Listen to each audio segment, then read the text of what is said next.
at this position, and we have with us one of the best players in the world.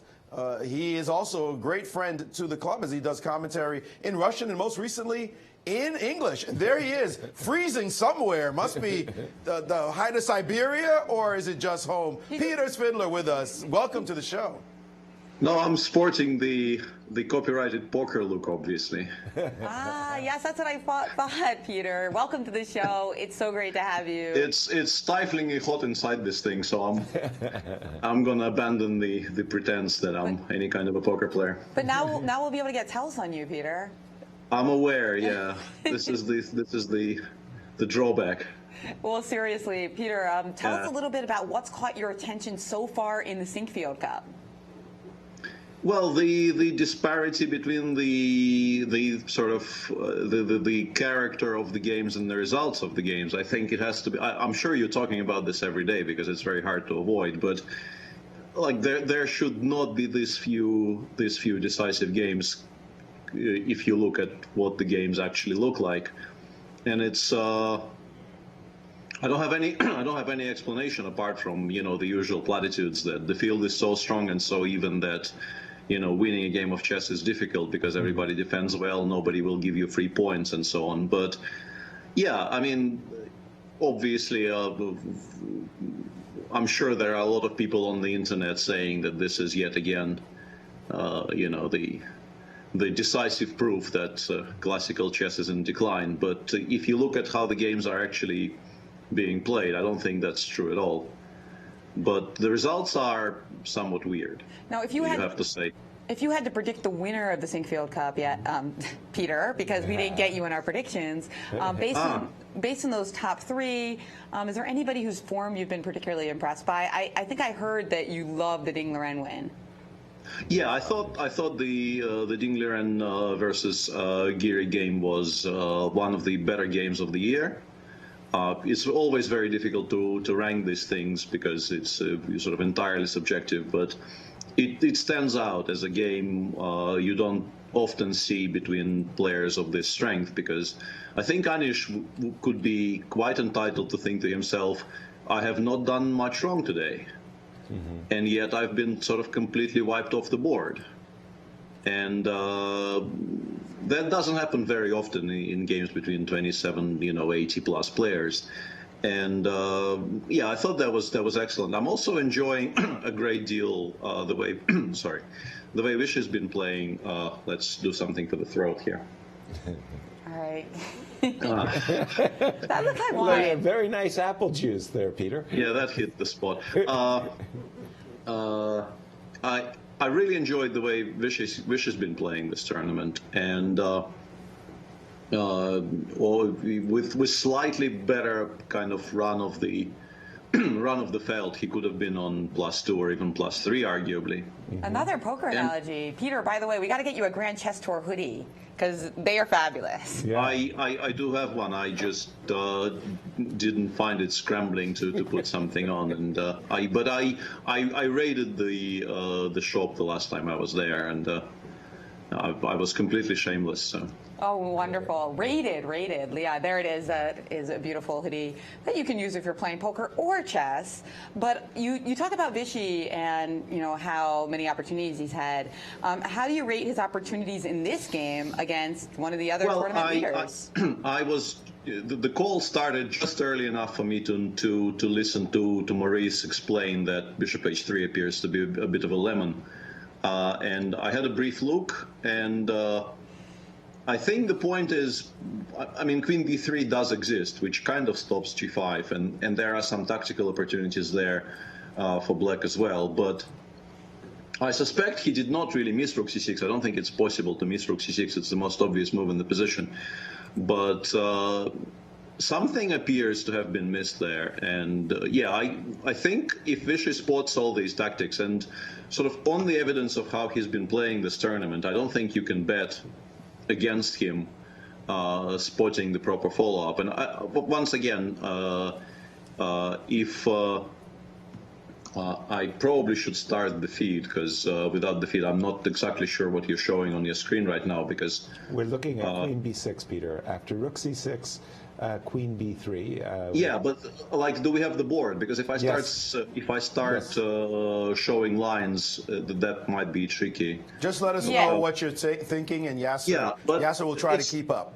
Yeah, the point I think is that after Queen B3, which hits the G5 pawn, and that's the important move for White here to make, because otherwise G5 does appear to just capture the knight on F4, which is kind of unfortunate, to put it mildly. After Queen B3, and this is not me, because I tried to get a sense of what's going on, and I did that with the help of the machine, because I didn't want to be completely full of it. It appears as if knight b6, bishop takes c8, and knight c4 is very strong. Yes. And that would have to be, that is a calculation that has to be, first of all, you have to find that this idea exists, and then you have to calculate it precisely, because it's not immediately obvious that this works out for black all that well. But I think the machine likes it, and if the machine likes it, we should probably also like it. Exactly. That's the general idea these days. So I have a feeling it's extremely likely that Ding was planning to play Queen B3, and he wasn't very worried about the knight on F4 and the precarious situation it's finding itself in, because Queen B3 attacks the pawn on G5. And after knight B6, bishop takes C8. If black does nothing spectacular, the pawn on A5 is hanging, for instance. Exactly. So it has to be this precise tactical shot, which Vishy will have to spot and evaluate properly and go for. But once again, he's been playing really well, and there is no reason for him not to do that. But Peter, he's been missing those shots, as we see. It looks as though Queen B3 has been played. Well, there's really nothing else, so it's not surprising. Queen B3 has been played. Peter, you've been surprised to see Vishy miss a couple of shots. The Queen F1 was really complex in his game against Wesley.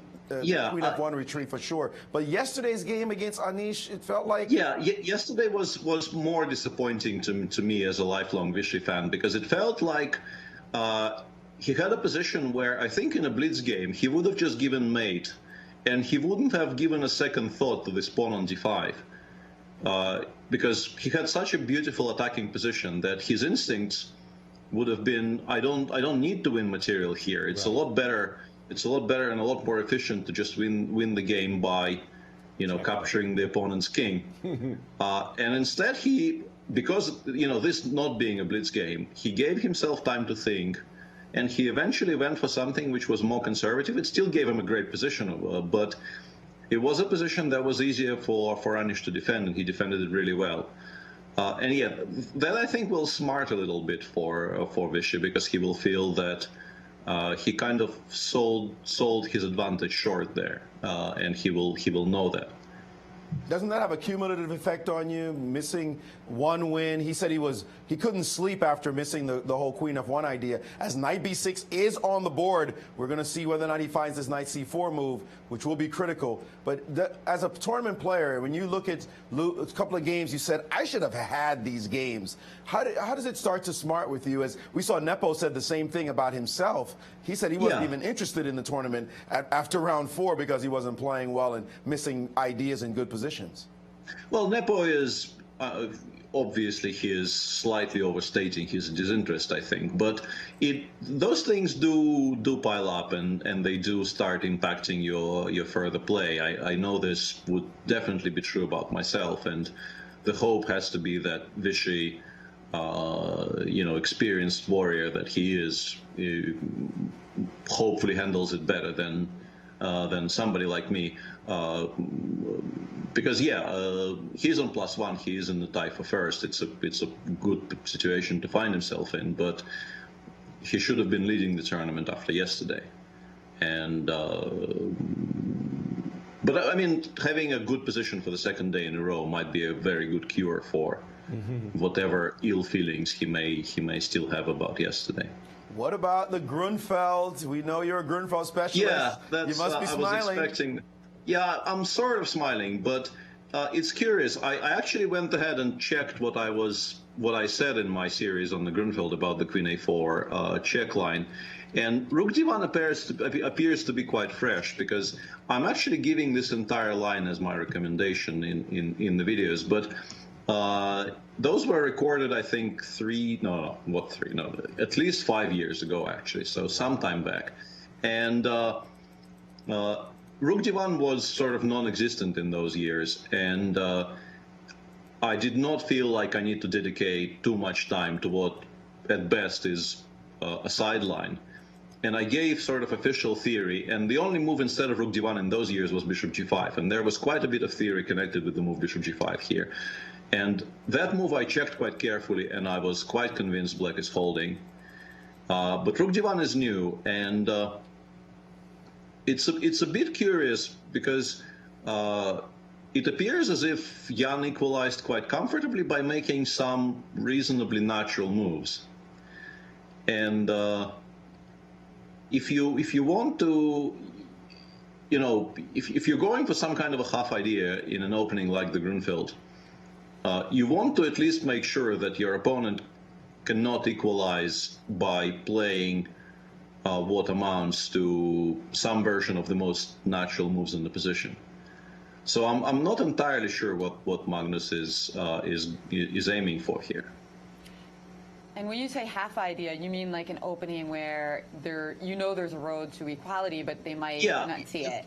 Yeah, a half idea is, we use this term, and it's kind of universally understood sort of within the industry as something you play once, and you know you will not be able to play it again because people will check it with the machine and the line will be solved. Right. So you do it once with the expectation of maybe catching somebody unawares and winning that one game that you played for the first time. But I don't think the position Magnus has right now has much in the way of actual winning chances. So it's not going to bear too much fruit, seemingly.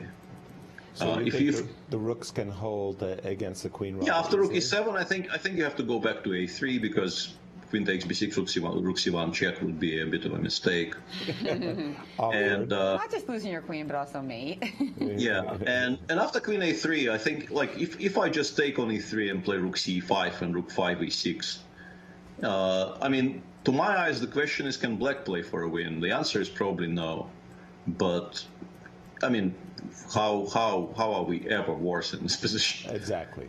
So, like, I think you can make half an argument that Black might not lose this if you remove the B6 pawn from the board, but right. that would be something Magnus would be very interested in. But with the B6 pawn still alive, you just shuffle and offer a draw, and you actually hope that the rooks never get active, because if the rooks somehow become active here, you might actually have to work for it.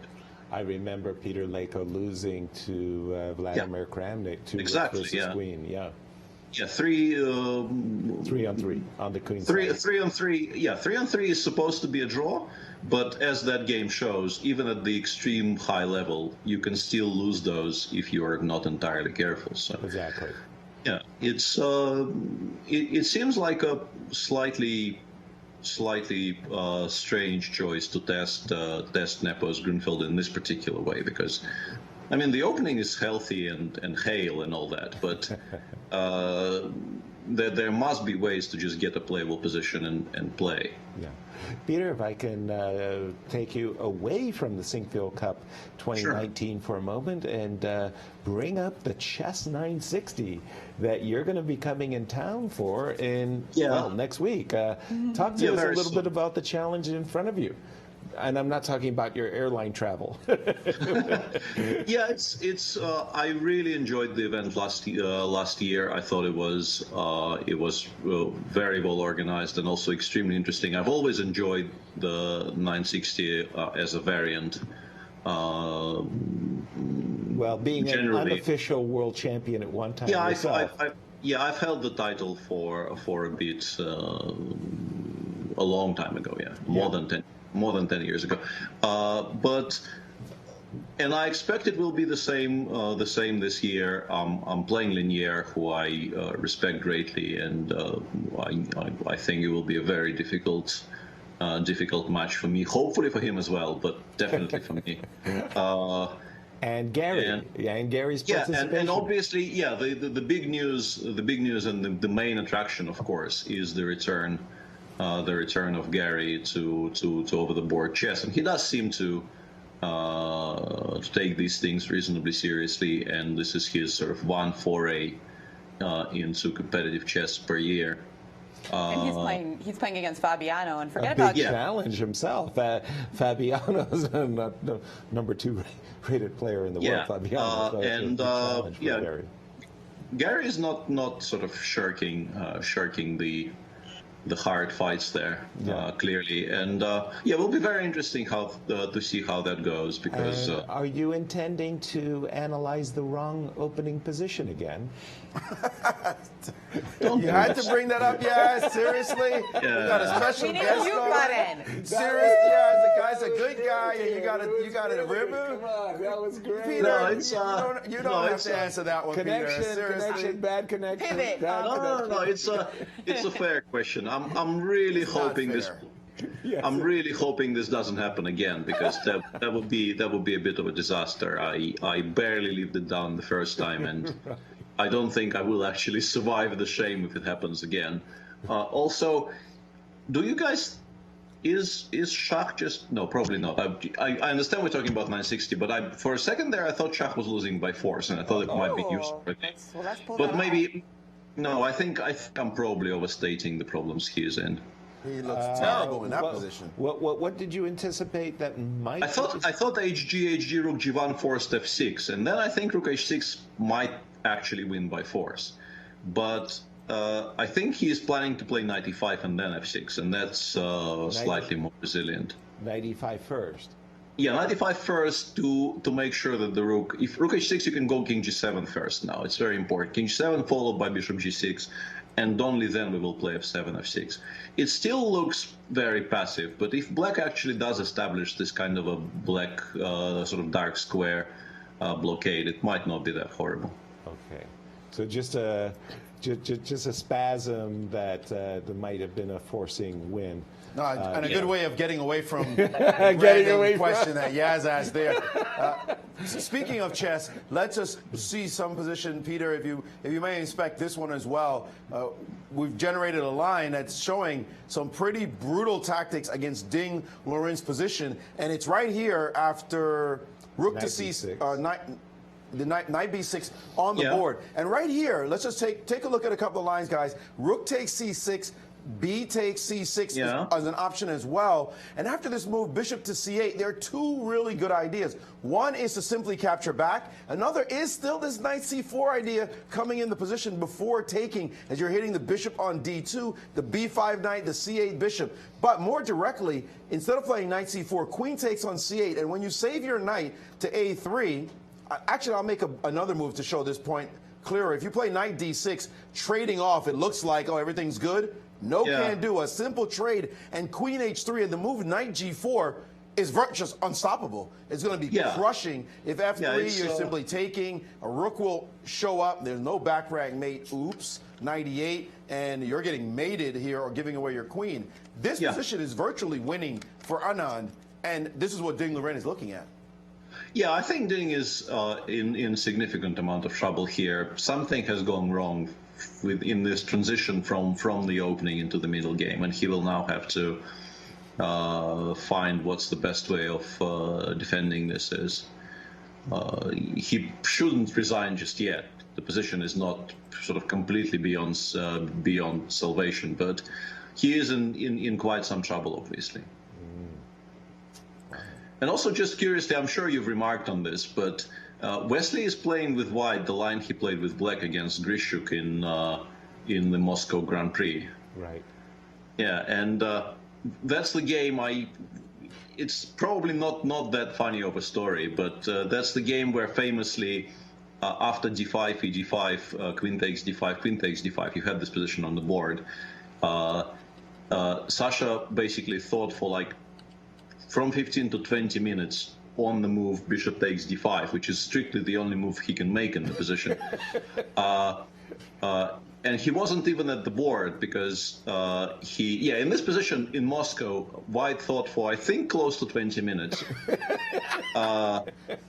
Because basically in Moscow, the Grand Prix was held in the Central Chess Club.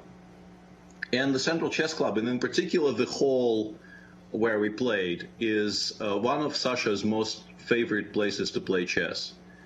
And it has beautiful full-length windows with, natural sunlight coming in and everything. And all of that was completely draped in, World Chess prefers this black and white creeped atmosphere. You've seen this before, right? Mm-hmm. They really like this this very, very stark